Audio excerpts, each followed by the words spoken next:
Dans l'épisode précédent de Cinémascope... Oh, isn't he the cutest baby you ever saw? What? No, what?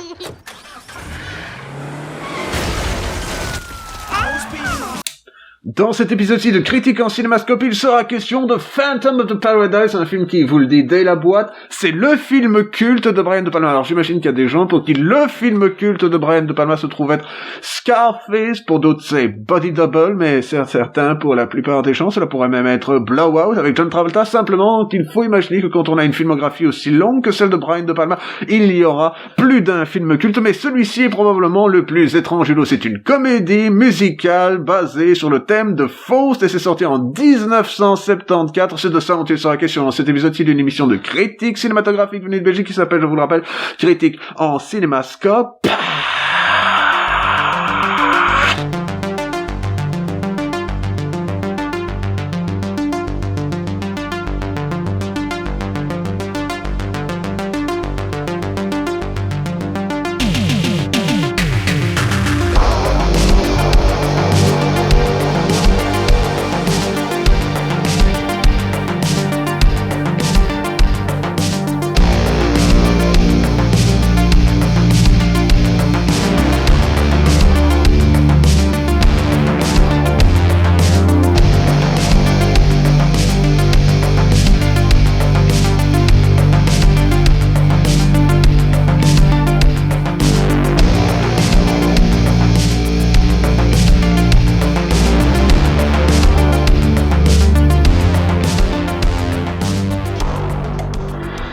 Alors, Brian De Palma, ce n'est pas n'importe quel sujet, je pourrais en parler de diverses manières, je pourrais en parler de manière enjouée, de manière résolue, pour peu qu'il faille alors parler de Mission Impossible, ou tout simplement en vous disant que, décidément, il y a des morceaux de son système de création cinématographique, de sa filmographie, tel était le mot que je cherchais,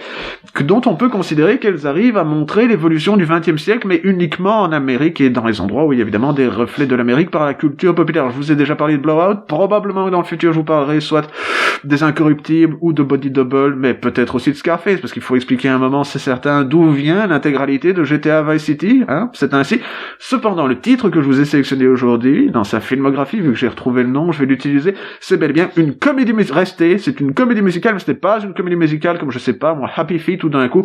on va faire une succession de chansons qui ne font pas sens, mais elles sont populaires, et vu que c'est une comédie musicale, il faut des chansons populaires. Bref, ce n'est pas non plus comme dans Glee, où on reprend des grands classiques de la musique populaire que c'est déjà vendu, afin de laisser des jeunes gens avec des très beaux cheveux faire des choses comme ça en ayant du mal à tenir simultanément leur fil de voix, leur petit filet de voix. Et bien entendu, cette terrible chorégraphie très compliquée, ils sont obligés d'exécuter. Non, ce n'est pas non plus High School Musical où l'intégralité de la performance est dans la danse et pas dans la musique qui est enregistrée après. Bref, c'est une tentative de créer quelque chose qui est simultanément un film, de la musique, une histoire qui est jouée avec des gens qui savent jouer et chanter et qui ont la possibilité, en plus d'être suffisamment dans un film bien écrit, que pour que l'intégralité fasse sens du point de vue des motivations internes des personnages.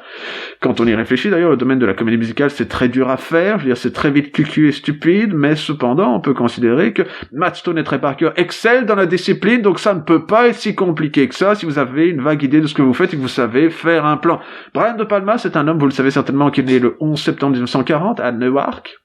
Est-ce que c'est dans le New Jersey ou est-ce que c'est dans le comté de New York? J'oublie toujours, mais cependant, il est né en 1940 et c'était un homme dont le père était, si j'ai bon souvenir, médecin. C'était un type qui écrivait d'ailleurs des précis pour expliquer comment certaines opérations étaient censées s'exécuter et que donc il a toujours été intéressé par la technique. Qu'il a vu du gore quand il était petit parce que décidément son père l'emmenait faire des incroyables efforts dans le domaine de la charcuterie, je veux dire de la boucherie, je veux dire de la chirurgie, et que voilà, il y a diverses questions qui se posent sur son père était-il réellement un homme volage, oui ou non, et certainement que oui, parce que c'est dans son incroyable biographie que j'ai vu, il y a un excellent documentaire sur Brian De Palma dont j'ai oublié le titre, donc ça n'aide pas beaucoup que je vous le cite ici. Cependant, je vous dis que Brian De Palma est un cinéaste compétent, qui sait en plus écrire des scénarios qui fonctionnent, et qui, l'un dans l'autre, a été relativement indépendant pendant l'intégralité de sa carrière, jusqu'à ce qu'ils soient ensuite bouffés par le système hollywoodien dans les dernières années, et que vous savez, Mission Impossible, c'était un très mauvais film de Brian De Palma, mais c'était aussi un film qui était intégralement constitué sur ces incroyables mémos que le studio a envoyés pour que ça fasse un film qui, décidément, a changé de scénario 3 fois en plein milieu du tournage. C'est comme ça. Quand on est très doué, même comme Brian De Palma, parfois on est obligé de faire avec le système. Or ici, il n'a pas fait avec le système, il a fait une attaque en règle contre le monde de l'édition du disque, et ça s'appelle Phantom of the Paradise. C'est un film de Brian De Palma, je vous l'ai déjà dit, produit par Edward R. Pressman et distribué par la 20th Century Fox. Donc ils ont récupéré des fonds qui étaient indépendants du domaine de la production cinématographique, mais il faut parfois passer par des majors pour les distribuer, et surtout à l'époque, ce qui est assez amusant, c'est quand on pense que c'est une comédie musicale, l'intégralité de la musique est maintenant la propriété de l'Universal Music Group, ce qui rime avec comédie musicale, en quelque sorte Universal Music Group, c'était évidemment deux rimes en hall. Comme ça, paf, pour les fans de Rayman Hall, cela semble relativement logique. Alors, c'est un film qui contient des performances qui sont réalisées par des vrais êtres humains qui jouent ici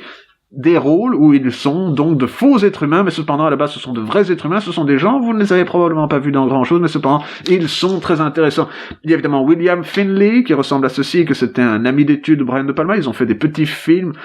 surréalistes, dirais-je, autour de vignettes, de personnages que William Finley pouvait créer avec son incroyable capacité. C'est un grand fan du Fantôme de l'Opéra, donc Lon Chaney Sr., c'est donc un de ces acteurs qui était simultanément aussi porté sur l'idée du maquillage, qui pouvait utiliser le maquillage pour transformer sa personne. Vous le verrez quand vous regarderez le film. Il y a aussi Paul Williams qui joue Swan, et il faut parler quelques instants de Paul Williams qui joue Swan, parce qu'il était acteur, à une époque il était dans un des films Cannonball Run, si je peux m'en souvenir, ou est-ce que c'était Smokey and the Bandit? C'était probablement un film Smokey and the Bandit, maintenant que je réfléchis. Et Paul Williams, c'est un compositeur de musique sirupeuse qu'on achète dans les supermarchés, donc ces incroyables trucs comme les Carpenters, Barbara Streisand, ou peut-être même les Monkees, et qu'on peut dire ceci, c'est que il est connu pour un style de musique qui est soft, mais pas smooth. C'est joli, mais c'est pas beau, en quelque sorte. Il a la particularité ici d'être relâché contre cette bête et qui vous explique plein de choses parce que c'est lui qui écrit la musique du film, qui d'ailleurs en interprète une grande partie, et sous cette incroyable plaisanterie, c'est qu'il représente un homme qui vole la musique de quelqu'un afin de se l'approprier pour pouvoir ouvrir ce fameux dancing, que ce n'est pas exactement seulement un dancing, c'est aussi une salle de concert qui s'appelle le Paradise. Là, la base est expliquée. Alors, je vais vous parler de la musique pendant quelques instants, parce que c'est toujours important dans une comédie musicale. Paul Williams, ici, il vous explique comment on peut utiliser un thème musical, le transformer, changer les paroles qui étaient à la base de sa création pour en faire un hit. Et il le fait selon divers types de canons majeurs, celui du rétro, ensuite on va faire un peu plus folk, puis ensuite on va faire le sound qui est un peu plus heavy, que décidément les enfants aimaient beaucoup à l'époque, parce que je vous rappelle que c'est un film qui est sorti 1 an après Kiss, c'est-à-dire la prostitution du hard rock, dans quelque chose que, voilà, quand on est moins doué qu'Alice Cooper dans le domaine de faire de la musique, et qu'on est moins doué qu'Alice Cooper dans le domaine de faire une représentation théâtrale, vous savez, des trucs dark, avec, je tire la langue, mais ça ne se voit pas, et des choses comme ça, et le sang, et le sang, et le sang, et le sang, et le sang, et le sang, et le sang, et le sang, et le sang, et Kiss, ben voilà, ça vous donne une vague idée. Or, ici, Paul Williams vous explique qu'une musique peut être recyclée, qu'on peut reprendre les mêmes accords, qu'on peut l'adapter, qu'on peut la changer, qu'on peut la dénaturer, qu'on peut en faire de la musique, et qu'ensuite, ben évidemment, on peut vous la proposer quelque part dans un supermarché où vous dites des surgelés, mais pourquoi est-ce que je ne traiterais pas de la musique de comédie musicale? Puis après, vous voyez un best-of de Joe Dassin, c'est un CD avec un seul titre dessus, et encore, elle fait 5 secondes, et vous dites, oui, d'accord, et je vais aller acheter des surgelés dans mon supermarché. Un jour, j'étais dans un supermarché en France, je sais pas pourquoi je vous raconte ça, mais c'est une anecdote qui est intéressante, et j'étais en train de marcher, je me dis, cette musique, elle est cool, et ils étaient en train de jouer du Holy Notes dans un supermarché, en France,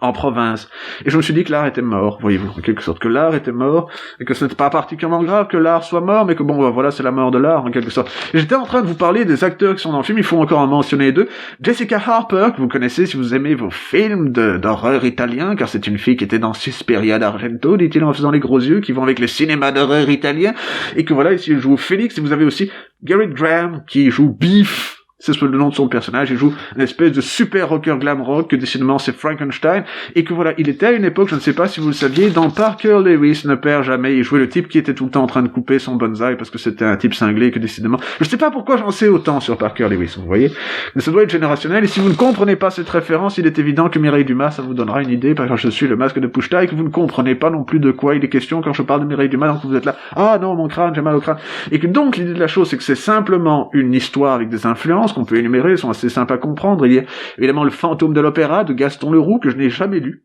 Alors, vous m'excuserez, mais je pense qu'avoir une vague idée de ce qui se passe dans le film suffit à vous faire les grandes lignes, c'est-à-dire que c'est l'histoire d'un mec, c'est un fantôme, c'est pas vraiment un fantôme, c'est un mec qui a été défiguré, il est dans un opéra, il joue de l'orgue, et soudain,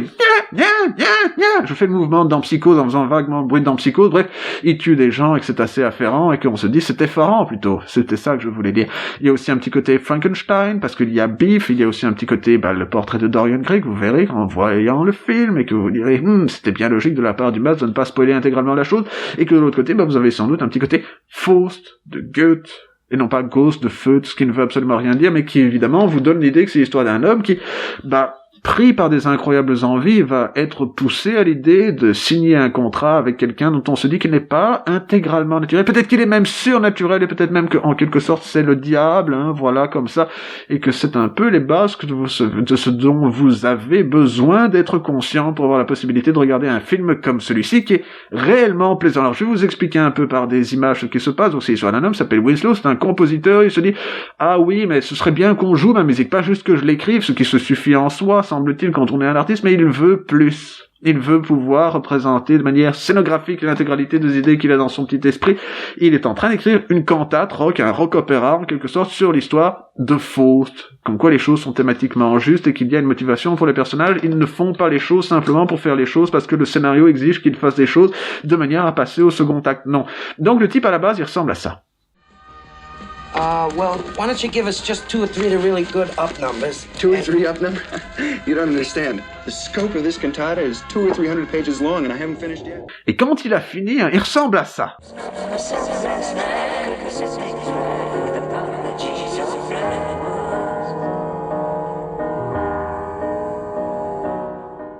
Alors vous dites, ce n'est pas normal, il porte un casque qui lui donne l'impression qu'il est un perroquet, et il est en train de chanter dans un Moog spécial qu'on appelle le Tonto, qui est un Moog d'une taille phénoménale, et dont on sait ceci, c'est qu'il a été utilisé par exemple par Stevie Wonder. Il y a même des incroyables, je vais pas aller me fatiguer à chercher la jaquette du truc de Stevie Wonder où il a genre en train de tapoter sur un truc, on voit bien que c'est la jaquette d'un disque. Cependant, je vais vous dire ceci, c'est un vrai outil, il fonctionne et il est efficace, il a un beau son chaud comme seuls les synthétiseurs analogiques peuvent le faire en quelque sorte, parce que c'est bien mignon les synthétiseurs digitaux, c'est beaucoup plus pratique d'ailleurs. Cependant, ils n'ont pas cette espèce de chaleur statique derrière que vous entendez probablement pas si vous avez des acouphènes comme moi, mais que vous pouvez deviner, vous dites cela fait chaud. Toujours est-il que la musique est réussie. La musique vous raconte simplement l'histoire d'un homme qui, par amour de sa propre musique, va finir par perdre ses valeurs éthiques et essayer donc de rentrer dans un terrible contrat avec un homme dont on ne sait pas s'il est le diable ou s'il est en quelque sorte l'assistant du diable. Et ça, vous le découvrirez en voyant le film. Il y a évidemment Jessica Harper dans le rôle de la demoiselle que décidément Winslow va en devenir fou amoureux parce qu'il comprend qu'elle sait chanter sa musique et que, voilà, elle-même va, pour percer dans l'industrie du disque, perdre ses mœurs et ainsi devenir, vous savez, un exemple dont on pourrait dire certainement que, c'est un peu la morale de base, mais que la morale de base ici va dans le sens où raconter fausse, donc on ne peut pas y aller avec le dos de la cuillère, il faut y aller avec la pleine puissance des moyens qui sont à votre disposition. Or, Brian De Palma, on a beaucoup, d'ailleurs, il faut imaginer que c'est un homme qui, à la base, était quand même un réalisateur de documentaires, qui savait donc filmer des performances qui avaient lieu sur scène et qui utilise ici toutes ses incroyables perceptives capacités dans ce domaine pour recréer un show qui ressemble au show particulièrement psychédélique des années 60 et qui cependant est intégralement factice. Ce n'est pas un vrai show qui existe pour de vrai, mais la musique est excellente, les formes de représentation théâtrale qui sont ici représentées sont de l'époque, c'est un film de 1974, mais cependant, voilà, c'est un film qui est réussi, c'est un film que vous devriez avoir vu, c'est probablement l'une des meilleures comédies musicales de l'histoire de l'humanité. C'est un peu l'inverse de Willy Wonka et la chocolaterie, vous voyez ce que je veux dire? Vous avez entendu l'original avec, son nom m'échappe, mais bref, pas la version avec Johnny Depp, la version avec, Gene machin. Vous savez, le type qui était dans Young Frankenstein, bref, ça n'a pas beaucoup d'importance. Donc, tout ce que je voulais vous dire, c'est que c'est un film qui mérite d'être vu, qui est plus profond qu'il en a l'air, qui vous raconte une histoire qui est réellement plaisante à voir, et qu'en plus, elle vous explique plein de choses sur le domaine de ce que l'on pourrait appeler l'industrie du disque, pourquoi, comment, et en plus, c'est un truc qui vous explique ce système de mode récursif, un peu comme le Ouroboros qui se mord la queue, où soudain coup, on est rétro 50s, puis rétro 60s, puis rétro 70s, maintenant rétro 80s, puis 90s, puis un jour, on sera évidemment très très nostalgique des années 2000, dit-il, en se mettant de la lumière dans la gueule, en mettant la main dans l'ombre et l'ombre dans sa gueule. Donc voilà, c'est un peu une explication de ces systèmes de mode. Comment est-ce qu'on peut manipuler une œuvre d'art pour devenir un produit qui arrive à se vendre à des gens qui ont envie d'acheter de la musique au supermarché? C'est de ça dont il est question. Et il faut aussi imaginer que c'est une métaphore, ce contrat avec le diable. Les acteurs, les chanteurs, ils ne passent pas des contrats avec le diable, mais on comprend bien que certaines manifestations du domaine de la musique populaire d'aujourd'hui, je ne vais pas les pointer dans le sens de, vous savez qui il est question, mais cependant vous savez de qui il est question, il est évident que ce sont des fabrications qui sont réalisées avec de l'argent et qu'on peut considérer que leur statut est plus celui de starlet que de chanteur ou de compositeur, car la plupart des gens n'écrivent pas leurs chansons, n'arrivent pas à chanter pour de vrai, ils ont besoin d'avoir des vocodeurs. D'ailleurs, le vocodeur est inventé probablement d'un point de vue conceptuel dans ce film, la preuve.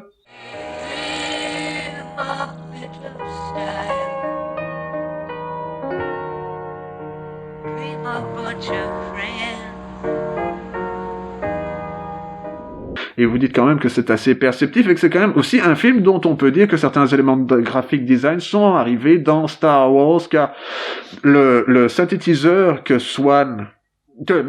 Winslow, le fantôme, porte sur son torse, a fini dans le design de Darth Vader. C'est ça qui donne le de Darth Vader, et qu'il faut dire que Brian De Palma était surpris quand Lucas lui a volé ça, parce qu'il lui a dit « Non mais, sérieux, mais tu m'as volé un truc de dans Phantom of the Paradise pour Star Wars », il a fait « Je suis George Lucas !» C'est comme ça qu'il parle en français.